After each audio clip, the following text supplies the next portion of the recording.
날만 나라 찬양하고 하나님께 나갑니다.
계속해서 그 사랑 우리가 하나님께 찬양합니다.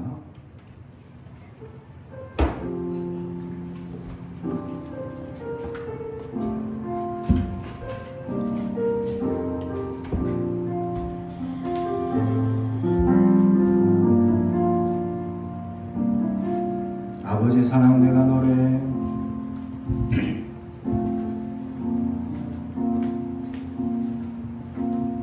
아버지 사랑 내가 노래해 아버지 은혜 내가 노래해 그 사랑 변함없으시 거짓없으시 성실하신 그 사랑 상한 갈대 꺾지 않으시는 커져가는 등불 끄지 않는 그 사랑 변함없으시 거짓없으시 성실하신 그 사랑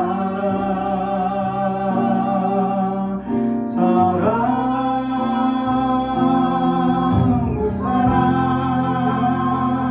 날 위해 죽으신 날 위해 다시 사신 예수 그리스도 다시 오실 그 사랑 죽음도 생명도 천사도 하늘의 어떤 권세도 끊을 수 없는 영원한 그 사랑 예수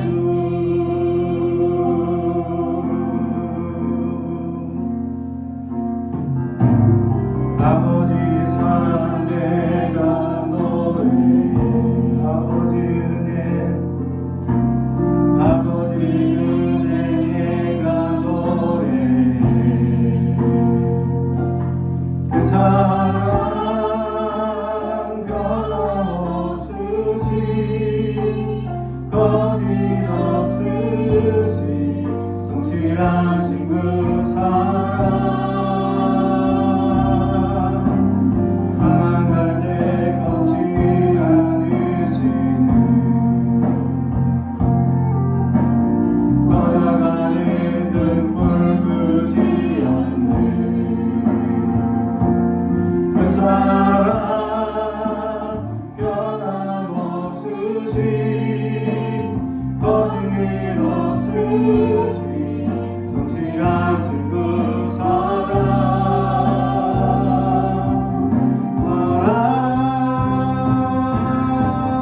그 사랑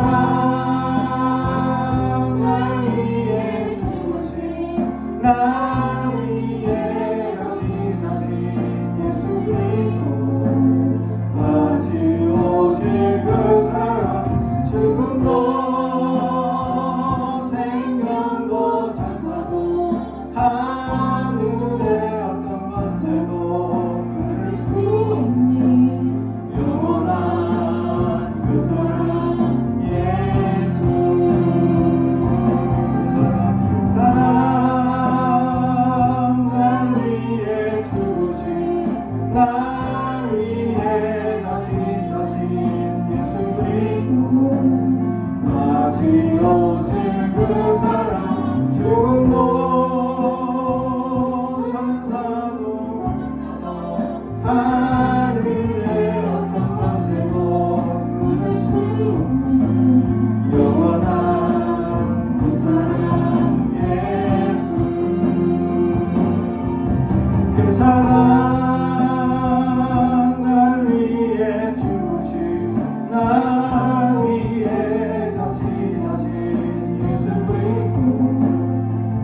다시 오실 그 사랑 죽은 너 생명도 천사도 하늘의 어떤 권세도 끊을 수 없는 영원한 그 사랑 예수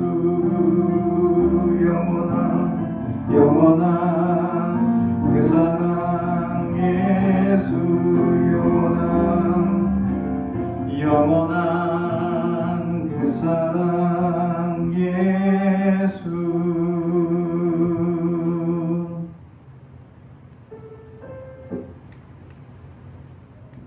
오늘 우리에게 주신 하나님의 말씀을 로마서 8장 12절에서 25절의 말씀입니다.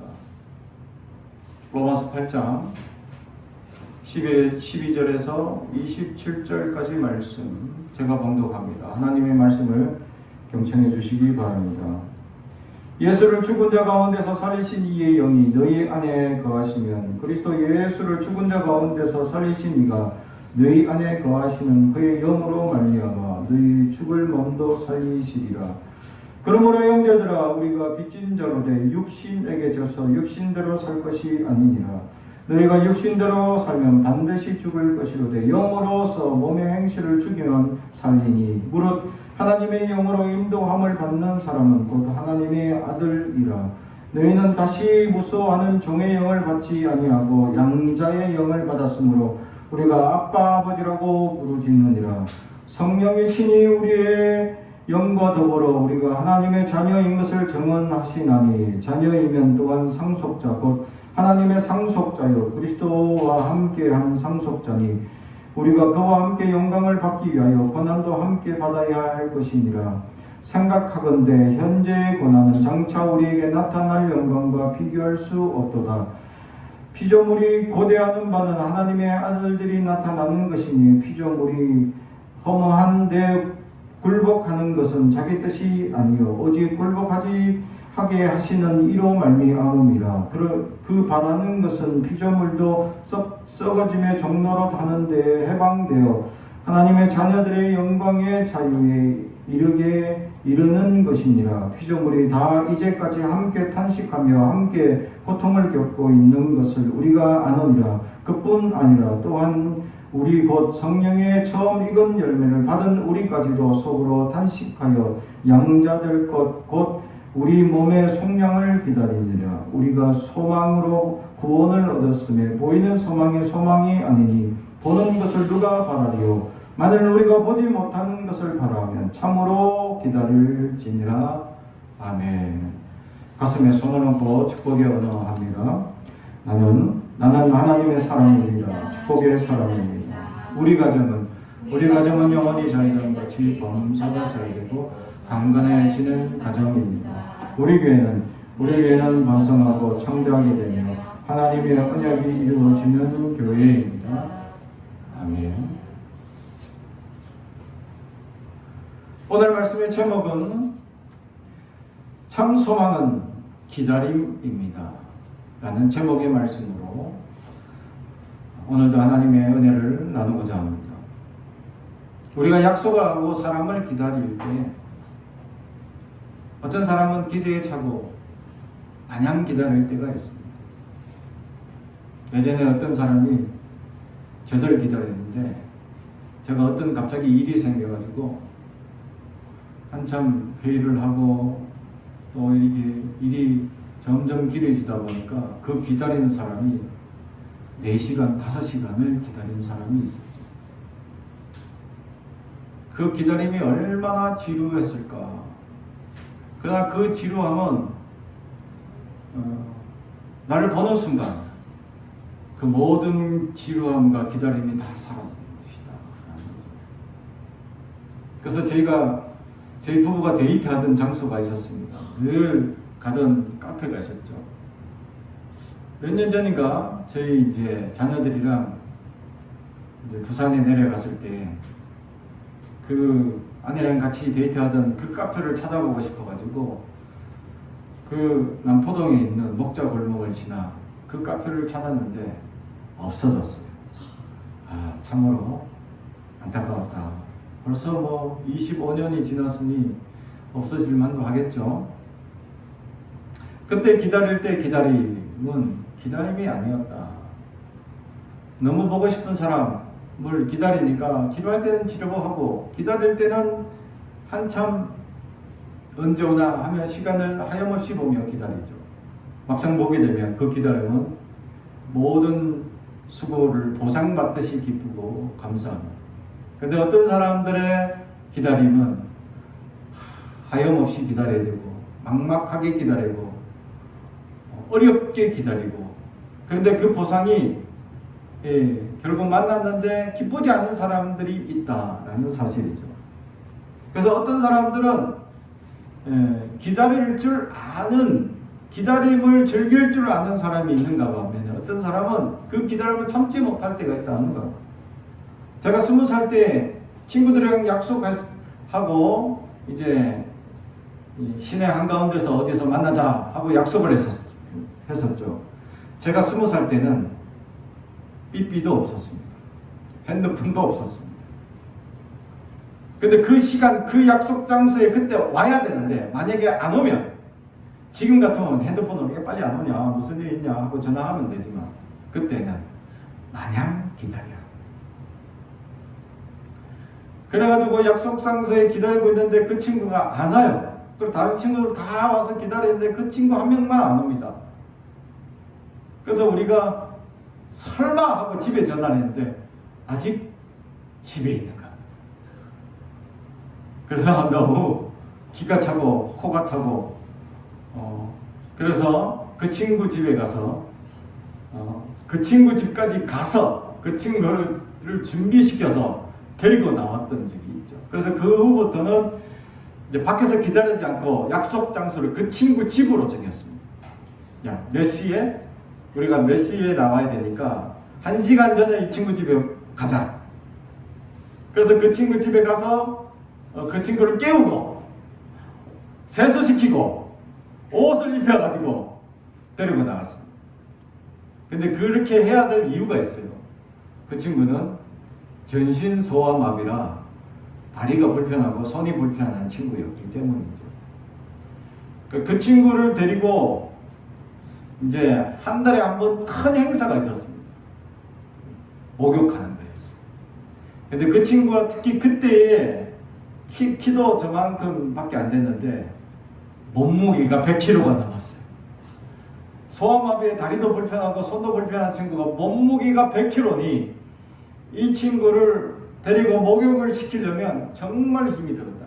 그래서 그 친구를 기다리지 않고 우리가 급한 마음에 항상 그 친구 집에 달려가서 씻기고 먹이고 입혀가지고 이렇게 데리고 나왔죠. 그래서 그 친구 어머니가 같이 놀아주는 것만 해도 감사하다 하면서 용돈도 많이 주시고 그래서 재밌게 놀았던 기억이 있습니다. 하늘나라에서 잘 지내지 않을까라고 생각해 봅니다.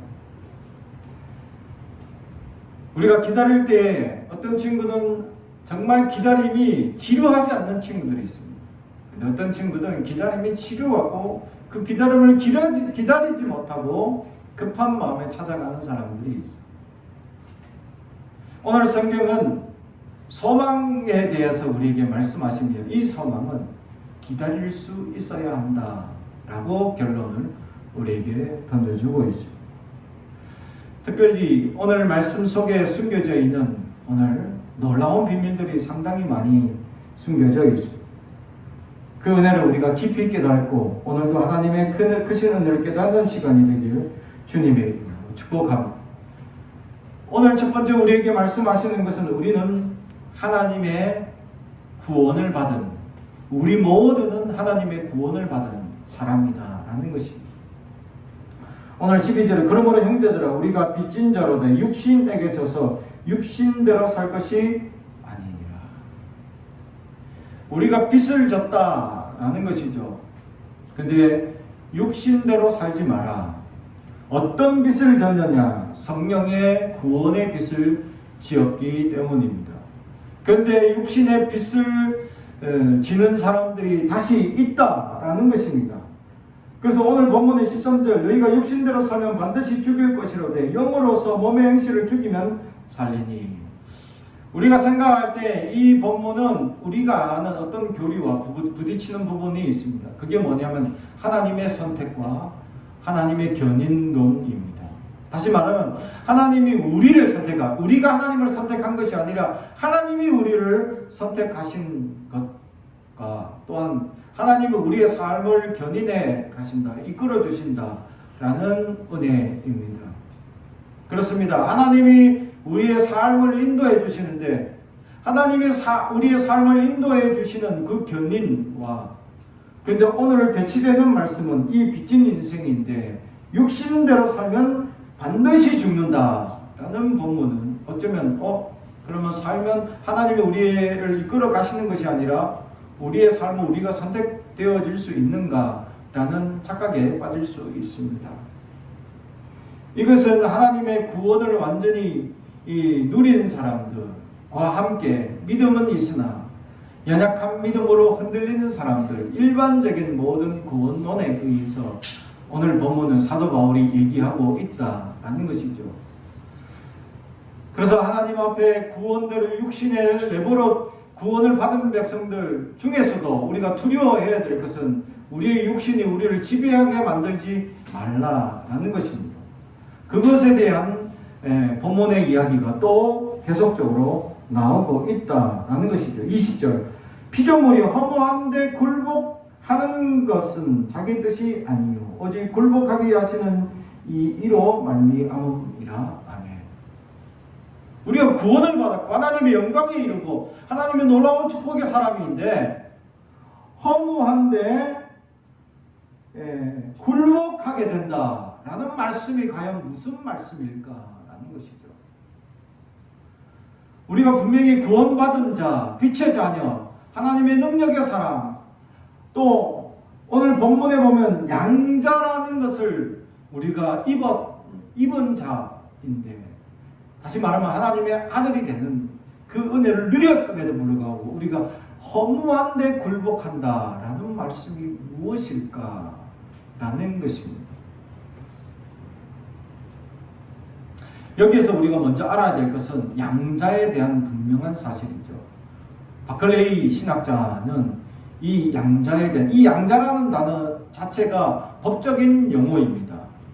법적으로 이 사람은 양자 삼았다라는 용어를 사도 바울이 오늘 양자라는 단어를 가지고 오게 됩니다. 일반적으로 그냥 얘는 내 아들 삼을게 이 정도가 아니라 법적으로 실행법으로 양자가 됐다. 행정법상 이 사람은 진짜 저 사람의 아들이다 라는 법적 용어를 사용하고 있다는 것. 실제로 로마 시대 때에는 양자 삼는 경우가 많습니다. 본 아들이 전쟁에서 죽거나 또는 어떤 이제 그때는 의료가 발달하지 않아서 자녀가 죽을 수 있기 때문입니다.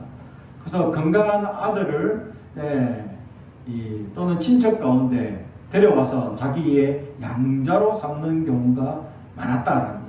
그래서 귀족들이 자기의 집안을 이루어 나가기 위해서 그렇게 양자 삼아서 세우는 경우가 많은데 이것을 이 법적 용어를 그대로 들고 와서 사도 바울이 얘기할 때 바클레이는 이 양자가 된다는 것에 대한 법적인 설명을 다 하고 있다라는 것이죠. 그것이 첫 번째는 이 양자가 된 사람은 이전의 과거의 모든 집안의 권속으로부터 끊어진다라는 사실입니다. 이전에 누구에게 태어났는지 어떤 집에서 자라났는지 이 모든 환경이 지워진다 법적으로 그것을 보여주고 두 번째는 이제 이 사람은 이 집안의 분명한 아들이 된다라는 것을 인정하는 것이죠. 세 번째는 그래서 이 집안에 있는 모든 권리와 모든 아들로서의 자격이 주어진다라는 것을 확실히 두고 있고 마지막으로는 이 사람이 과거에 어떤 잘못, 어떤 부족함, 어떤 연약함이 있더라도 이 집안으로 다시 이제 호적이 바뀌었기 때문에 이전의 모든 호적의 내용들은 다 지워진다라는 사실을 얘기합니다. 이것을 가져와서 우리가 우리가 하나님 앞에 양자가 됨을 인용한다면 우리의 과거가 지워진 것. 우리의 연약한 죄악에 있던 모든 과거가 지워진. 그래서 하나님의 권세의 자녀가 될 수 있는 겁니다. 우리는 여전히 연약하고 우리는 여전히 육신의 것들을 가지고 있음에도 불구하고 그럼에도 불구하고 법적으로 완전히 우리는 과거와 단절된 상태를 말하고 있다라는 것이죠. 그리고 하나님의 구원의 자격, 하나님의 권세의 자격을 완전히 가진 자라고 말해주는 것이 바로 양자 삼음에 대한 표현이다라는 것이죠. 그래서 이전에 구약 시대 때는 종의 영을 받았다라는 겁니다. 하나님이 임재할 때 사람들은 업당에 엎드렸습니다. 왜냐하면 종이기 때문이죠. 전능하신 하나님을 보는 순간 죽습니다. 근데 양자가 되는 순간 엎드리지 않아도 아빠가 퇴근했는데 아바 오시옵소서 하고 다 엎드립니까? 아니죠. 제가 우리 아이들 키울 때 집에 들어갈 때 빈손으로 안 들어간다 라는 철학이 있었어요. 그래서 항상 조그마한 것이라고 뭔가 하나를 사들고 들어갔죠. 그러니까 아이들이 습관이 돼가지고 내가 올 때쯤 다들 문 앞에 기다리고 있어. 왜? 아빠를 기대하는 것도 있지만 무언가 아빠 손에 들려있는 것을 기대하는 아이들 눈빛이 초롱초롱하죠. 그 중에 저희 막내 딸의 애는 아빠를 완전히 환영하는 그 환한 미소가 지금도 지워지지 않습니다. 아빠 하면서 아빠를 그렇게 환영하고 좋아하는 모습. 그죠? 아빠이기 때문에. 그렇습니다. 아버지가 된 하나님은 우리가 이제 물론 경배의 대상이고 우리의 찬양의 대상이지만 이제 아빠하고 부를 수 있는 대상이 되었다라는 것이죠. 그래서 원래 아빠라는 이 단어가 아빠라는 발음 그대로가 되겠지만 사실은 아람어로 아버지라는 말입니다. 아람어로 아버지, 헬라어로 파드레라는 말이죠. 그래서 원래는 아버지여 라는 단어입니다. 그래서 하나님 앞에 아버지하고 부르짖을 수 있다라고 얘기합니다. 이 바울의 이 사상이 유대인들에게 있어서는 엄청난 개혁이었다라는 겁니다. 하나님을 아빠라고 부르짖게 되면 유대인들 입장에서는 10계명 중에 2계명을 어깁니다. 하나님의 이름을 거룩히 여겨야 되는데 그것을 어기는 신성모독의 죄를 범하게 되는 거죠. 근데 사도 바울에게 임한 그 성령의 하나님은 전능하신 종의 영을 주지 아니하고 양자의 영을 우리에게 허락하셔서 하나님을 아버지라고 부를 수 있게 되었다라는 사실. 그런데 이렇게 하나님이 우리의 아버지가 되어서 하나님의 모든 권세, 하나님의 모든 권리, 하나님께서 당신 아들 예수 그리스도에게 부어준 모든 능력을 우리에게도 동일하게 부어주는 양자의 은혜를 부어주는데 오늘 20절에 왜 하나님은 우리가 허무한데 고난을 받게 하게 하시는가? 그게 굴복하게 만들고 있느냐? 그러면 이 허무한 것이 무엇인지를 먼저 알아야 이 허무함은 바로 이 세속의 땅을 의미합니다. 우리가 이 땅에 살 수밖에 없는 존재임을 얘기할 때 이 땅에 굴복되어진 것을 의미하죠. 이 굴복은 영원한 것이 아닙니다. 그래서 오늘 성경에 보면 굴복하는 것은 자기 뜻이 아니니요 오직 굴복하게 하신 이로 말미암음이니라. 그 바라는 것은 피조물로도 썩어짐의 종로한 데서 해방되어 하나님의 자녀들의 영광의 자유에 이르는 것이니라. 아멘. 이 땅에 사는 동안에는 이 땅에 매여 살 수밖에 없다라는 것이 하나님의 계획이죠. 그것이 하나님의 뜻이다라는 것입니다. 그러나 이 땅 그래서 영원히 하나님께서 우리를 묶어두지 않는다라는 것입니다. 그것이 바로 하나님께서 우리를 자유케 하시고 해방하게 하신다라는 오늘 본문의 말씀입니다. 결국 우리에게는 저 하늘 천국을 예비해 두었다라는 것을 말씀하고 있습니다.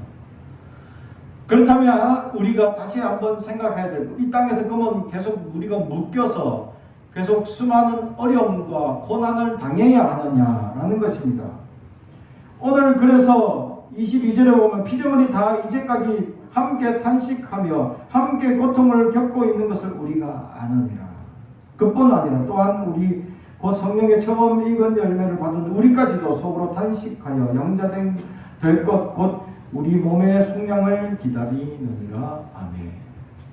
하나님께서 우리를 양자를 삼아주셨고 은혜를 주셨는데 땅에 묶이도록 내버려 두신 그 묶임의 역사, 다시 말하면 우리는 이 땅에 두 발을 딛고 살아갈 수밖에 없고, 하나님께서는 이 땅을 아담 이후에 저주하셨습니다.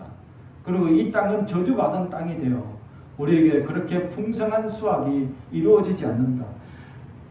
근데 우리가 지난주에도 살펴봤지만 풍성하게 세워주지 않는데도 불구하고 100배, 60배, 30배. 그러면 이 땅이 저주 안 받았으면 얼마나 많은 풍성함을 누릴 수 있을까? 100배가 아니라 1억만 배가 이루어질 수도 있는 세상이었다. 그것이 바로 낙원이었다. 씨 하나 뿌리면 그냥 막 열매가 주렁주렁 맺히는 그런 땅이었다라는 것이죠. 그런데 하나님은 아담과 이브의 죄를 땅의 저주로, 그래서 이 허무한 것은 바로 이 땅에 두 발을 딛고 사는 우리를 의미하고 있고, 우리는 이 땅에 매여 살면서 늘 매여 사는 몇 가지 문제들이 생깁니다. 그것이 바로 물질입니다. 그것이 바로 성공입니다. 그것이 바로 사람들과의 부딪히며 살아가는 문제들입니다. 그러한 허무한 것인데도 불구하고 우리가 그리스도인이라도 반드시 필요한 것들, 살면서 반드시 필요한 기본적인 요소인 물질과 또 사람들과의 관계 속에서 이루어지는 일들, 성공의 문제와 또 사람들과의 관계의 문제들이 생겨나게 됩니다. 결국 천국에 가면 이 모든 것이 허무한 문제들이죠. 아무 소용없는 문제이지만 우리가 이 땅에 묶여있는 한 우리가 살아갈 때 이것은 우리의 삶을 묶어가는 존재이다 라는 것이 오늘 이 19절이 주는 교훈입니다. 묶여져 있다. 그것을 인지한다면 이것을 벗어날 수 있는 방법은 없습니다. 나중에 해방시켜 주신다, 자유하게 하신 하나님의 은혜가 있는데 그것은 천국이다라는 것입니다. 그런데 이 천국은 우리가 한 번 더 생각해야 될 부분은, 물론 우리가 이 생을 다하고 나아갈 본향이지만 두 번째로 이 땅에도 우리가 살아가면서 누릴 수 있는 우리 안에 거하는 천국을 누리는 것을 의미합니다. 그렇습니다. 하나님께서 양자가 되어 주셔서 우리를 양자 삼아 주셔서 하나님의 자녀로 삼아 주신 그 은혜로 말미암아 우리가 이 땅에 묶여 살아갈 수밖에 없어서, 그래서 물질의 연약함으로 시달리고 또 성공의 문제로 갈망하고 갈증하고 그렇게 힘들어하는 문제들이 생겨나고, 또 그렇게 해서 여러 가지 사람과의 관계에서 힘들어하는 문제들이 일어나는 여러 가지 허무한 역사들 속에서도 믿음의 사람들을 양자로 삼아주신 그 이유는 이 땅에서도 천국의 그림자를 맛볼 수 있다라는 사실입니다. 할렐루야. 그래서 내 안에 은혜가 충만하게 되면 이 땅에 어떤 문제도 다 이겨낼 수 있는 대항력이 생겨난다라는 사실이죠. 그래서 그 대항력으로 말미암아 하나님의 천국을 누리며 늘 감사하는 사람이 될 수 있다라는 사실입니다. 그렇죠. 저번에도 말씀을 드렸는데, 이 어떤 이제 그 뇌과학자이면서 신앙이 아주 깊은 어떤 미국에 있는 어떤 학자가 뇌를 연구하는데 뇌를 연구하면서 종교학을 함께 연구하는데 신앙심이 가지게 되면 뇌가 어떻게 변화하게 되느냐라고 해서 이 뇌를 신앙심이 있는 사람들과 신앙심이 없는 사람의 뇌를 연구했습니다. 그랬더니 실제로 신앙심이 있는 사람이 기도를 하거나 명상을 할 때 뇌의 특정 부위가 발달하더랍니다.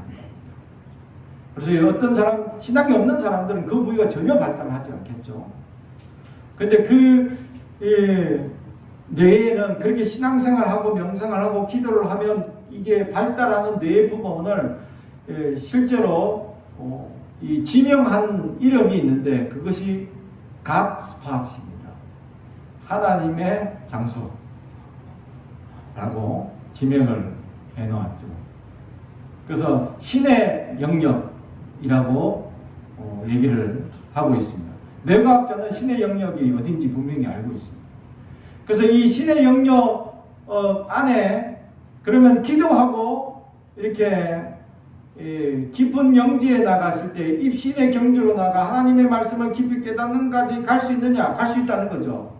그래서 하나님 말씀 앞에 기도하고 그렇게 하면 이 뇌가 발전을 해가지고 신의 영역에서 아주 활성화되면서 특히 전두엽 부위가 굉장히 활성화되고 특히 이 우리 뇌의 해마 부분에 해당하는 모든 신경이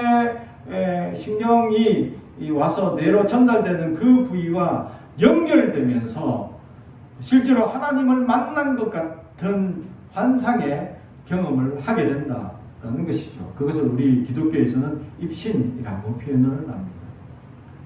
그것이 가능하다라고 그 과학자가, 뇌과학자가 그것을 발견한 겁니다. 그런 측면에서 우리가 믿음으로 나아가는 그런 사람들은, 그럼 그 신의 영역이 발달한 사람들은 사회적 삶을 어떻게 살아가느냐? 부정적인 역사들 속에 대항력이 강해지다라는 거죠. 그래서 고통이 오거나 실망하거나 좌절하는 일에 대항력이 강해진다라는 것이죠. 우리는 어떻습니까? 그러한 믿음으로 신의 영역이 발달해서 그러한 고통이나 연약함에 대항력이 강해져 있으니까, 아니면 연약한 상태로 내버려 두고 있느냐라는 것이죠. 그래서 신앙 발달 심리학자 파울로는 우리가 그러면 최고의 경지가 어떤 상태인지에 대해서 심리학자는 그렇게 얘기합니다. 이기가 없어지고 오로지 타자로만 사는 존재가 신앙의 최고의 발달 단계라고 얘기합니다. 다시 말하면 자기 자신이 사라지고 남을 위한 삶으로만 전부 사는 삶이 바로 신앙의 최고의 경지가 된다는 거죠. 그런 사람은 오로지 남을 위해서 헌신하는 것이 최고의 기쁨을 얻고 최고의 은혜를 깨닫는 것을 경험하게 되는 것이죠. 그런 믿음의 최고의 단계까지 나아가게 됩니다. 그 과정 가운데 그래서 믿음의 사람들은 무엇이 가장 많이 발달하느냐 보니까 긍휼이라는 마음이 발달하더라라는 것이죠. 그래서 세상에 어떤 대항력, 많은 부정적인 요소나 또 많은 고통이나 많은 세상의 여러 가지 사람들의 괴로운 문제들을 잘 대항하고 버텨내고 이기는 그 마음이 생기는데, 이것을 저는 그 마음 안에 천국이 이루어진 사람이다라는 사실. 다시 말하면 은혜를 경험하고 하나님의 것인 은혜를 깨닫는 그 순간 세상의 모든 고통과 세상의 모든 연약함이 사라지고 하나님 앞에 기쁨과 감격이 넘쳐서 지금 오늘 여전히 연약하고 여전히 물질로 나약하고 여전히 고통의 상황이 있음에도 불구하고 내 안에 천국을 누리는 사람들이 있다는 겁니다. 사랑하는 성도 여러분, 여러분은 어떻습니까? 지금 천국을 누리고 있습니까? 지금 최고의 행복을 누리고 있습니까? 최고의 하나님의 사랑을 누리고 있습니까? 아니면 여전히 고통스럽고 여전히 나에게 필요한 것들이 많은 그런 필요 요소만 간절히 바라고 갈등하고 갈증하고 살아가고 있습니다. 그래서 오늘 성경은 그 은혜를 소망을 기다릴 줄 알아야 한다라는 것이 결론으로 우리에게 말씀합니다. 결국 하나님의 은혜를 누릴 줄 알기 위해서 하나님의 크신 은혜를 깨닫는 역사가 이루어지기까지 우리는 하나님을 소망하고 기다릴 줄 알아야 합니다. 언제까지 기다려야 합니까? 그날이 임하는 그 순간, 내 안에 신앙의 경륜이 높아지는 그 순간까지 내가 자신을 성찰하고 부정한 것을 조금씩 내려놓고 변화하여 깊은 신앙의 단계까지 올라갈 수 있는 사람, 그러면 이기가 사라지고 타자의 삶으로만, 이타적인 삶만 살 수 있는 그런 삶이 될 수 있으니 그것이 바로 참 소망을 기다릴 줄 아는 사람, 하나님의 소망을 기다리고 앙망하며 하나님의 크신 은혜를 기다릴 줄 아는 저와 여러분이 되길 주님의 이름으로 축복합니다. 기도하겠습니다. 사랑과 주인 가득하신 아버지 하나님 감사합니다. 하나님, 우리는 기다릴 줄 몰라 급한 마음에 우리가 결정하고 애타서 마음을 애태우며 속상해하며 하나님께 부르짖고 눈물 흘릴 때가 많습니다. 우리는 여전히 부족합니다. 주여, 우리를 불쌍히 여겨 주옵소서. 우리에게 하나님의 크신 은혜가 임하게 하여 주시고 하나님의 참 소망을 기대하며 기다릴 줄 알게 하여 하나님, 우리 안에 있는 모든 연약한 것들이 사라지고 하나님의 큰 소망이 임하여 하나님의 크신 은혜를 깨닫는 천국을 누리며 살아가는 주의 백성들 되게 하옵소서. 감사드리며 예수님의 이름으로 기도하옵나이다. 아멘.